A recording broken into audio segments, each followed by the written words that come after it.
Dimulai, silahkan persiapkan dulu alat tulisnya, kemudian silahkan juga untuk berdoa menurut agama dan kepercayaannya masing-masing.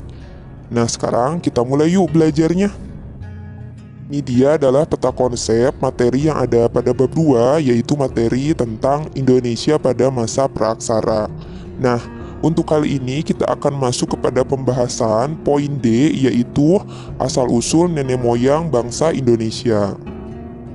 Kamu pasti tahu kan kalau bangsa Indonesia itu dihuni oleh banyak orang dari berbagai suku, agama, dan budaya yang berbeda. Lalu penasaran gak sih, perbedaan ini berasal dari nenek moyang yang berbeda juga, atau ternyata dari satu nenek moyang yang sama? Asal-usul nenek moyang bangsa Indonesia memang selalu menarik untuk dibahas. Banyak teori yang mengatakan bahwa kita sebagai bangsa Indonesia itu berasal dari Tiongkok, Melayu, dan bahkan Taiwan. Nah, lebih lanjutnya kita bahas yuk. Nah, ini dia teori yang pertama adalah teori Yunan. Teori inilah yang paling banyak diketahui dan bahkan dipelajari di sekolah.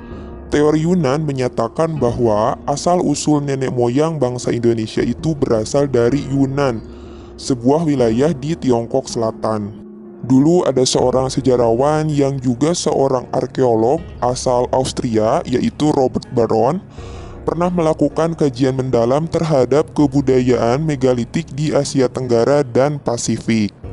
Robert Baron juga menyimpulkan bahwa pada masa Neolitikum terdapat sebuah bangsa yang bermigrasi dalam beberapa gelombang, yaitu dari Asia Utara menuju Asia Selatan, yaitu yang dilakukan oleh bangsa Proto-Melayu dan bangsa Deutero-Melayu. Berdasarkan peta dapat disimpulkan bahwa bangsa yang berasal dari Yunan berimigrasi ke arah selatan yang terbentang dari Madagaskar di Afrika sampai Pulau Paskah di Chili, Taiwan, dan Selandia Baru. Dalam perkembangannya, kawasan tersebut dikenal sebagai wilayah berkebudayaan Austronesia. Meskipun demikian, teori Yunan dianggap kurang akurat karena hanya berdasarkan pada bukti-bukti kesamaan secara fisik, temuan benda-benda bersejarah, dan kebudayaan megalitikum saja. Selanjutnya yaitu ada teori Nusantara. Teori Nusantara menekankan bahwa masyarakat di Pulau Indonesia telah memiliki kebudayaan tinggi. Menurut teori ini, nenek moyang bangsa Indonesia itu berasal dari Kepulauan Indonesia sendiri. Kesimpulan dari teori Nusantara tersebut didasarkan pada penelitian bahasa dan budaya. Meskipun demikian, teori Nusantara kurang populer dan kurang diterima oleh masyarakat. Selanjutnya yaitu ada teori Out of Africa. Teori ini merupakan teori yang didasarkan pada penelitian DNA, mitokondria, yaitu gen perempuan dengan gen laki-laki. Teori ini menyatakan asal-usul manusia itu di berbagai belahan dunia berasal dari Afrika. Teori ini didukung oleh Max Ingman. Manusia dari Afrika tersebut kemudian melakukan migrasi ke wilayah luar Afrika. Tujuan pertama migrasi tersebut adalah Asia Barat. Jalur yang ditempuhnya yaitu ada dua. Jalur yang pertama yaitu mengarah ke lembah Sungai Nil, melintas semenanjung Sinai, lalu ke utara melewati Arab Levant. Jalur yang kedua yaitu melewati Laut Merah. Setelah memasuki Asia, ada beberapa kelompok yang tinggal sementara di Timur Tengah, dan kelompok lainnya yaitu melanjutkan perjalanan dengan menyusuri pantai di Semenanjung Arab menuju ke India, Asia Timur, kemudian ke Indonesia. Selanjutnya yaitu ada teori Out of Taiwan, yang mana teori ini dikemukakan oleh Peter Bellwood dan Robert Blues. Teori ini dilakukan berdasarkan dengan pendekatan kebahasaan. Nah, menurut teori ini, keseluruhan bahasa yang digunakan suku-suku di Indonesia diketahui berasal dari rumpun Austronesia. Nah, akar dari rumpun Austronesia ini pada awalnya berasal dari Kepulauan Formosa, yaitu yang ada di Taiwan yang sudah berkembang sejak 6.000 tahun yang lalu. Pada dasarnya, pendekatan kebahasaan ini menyatakan bahwa asal-usul suatu bangsa dapat ditelusuri melalui pola penyebaran bahasanya. Karena keseluruhan bahasa di Indonesia berasal dari Austronesia yang berkembang di Taiwan, nenek moyang bangsa Indonesia pun kemungkinan besar berasal dari asal-usul yang sama dengan bahasanya itu. Nah, dari Taiwan, bangsa Austronesia kemudian melakukan migrasi, menyebar ke Filipina, Indonesia, Madagaskar, hingga ke pulau-pulau kecil di wilayah Pasifik. Menurut pendapat Sarasin bersaudara, penduduk asli Kepulauan Indonesia adalah ras berkulit gelap dan bertubuh kecil. Pada mulanya mereka tinggal di Asia bagian Tenggara. Nah, ketika zaman es mencair dan air laut naik hingga berbentuk Laut Cina Selatan dan Laut Jawa, sehingga memisahkan pegunungan vulkanik Kepulauan Indonesia dari daratan utama. Kemudian, penduduk asli Kepulauan Indonesia tersisa dan menetap di daerah-daerah pedalaman, sedangkan daerah pantai itu dihuni oleh penduduk pendatang. Beberapa suku bangsa Indonesia asli itu seperti suku bangsa Kubu, Lubu, Talang Mamak yang mendiami Sumatera dan Toala di Sulawesi, merupakan penduduk tertua di Kepulauan Indonesia. Para pendatang baru ini jumlahnya lebih banyak daripada penduduk asli. Selain itu pun mereka membawa kebudayaan baru yaitu budaya Neolitik. Nah, para pendatang ini diantaranya yaitu bangsa Melanosoid, Negroid dan Wedid, Proto-Melayu, dan Deutero-Melayu. Baiklah, kita akan bahas ya dari mulai bangsa Melanosoid sampai dengan Deutero-Melayu. Nah, coba kalian perhatikan gambar di samping ini. Gambar di samping menunjukkan suku Asmat yang mendiami wilayah Pulau Papua. Suku Asmat di Papua merupakan salah satu suku di Indonesia yang menjadi keturunan bangsa Papua Melanosoid.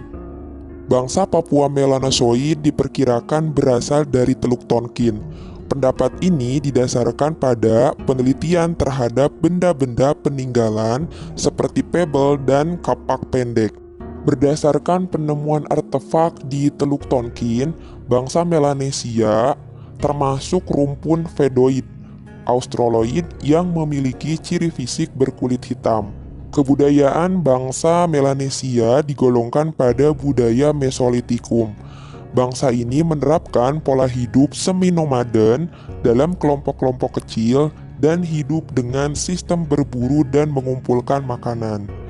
Bangsa Melanesia atau Melanosoid membawa teknologi baru seperti teknik pembuatan api. Mereka membuat api dengan cara menggesek-gesekkan ranting pohon atau batu.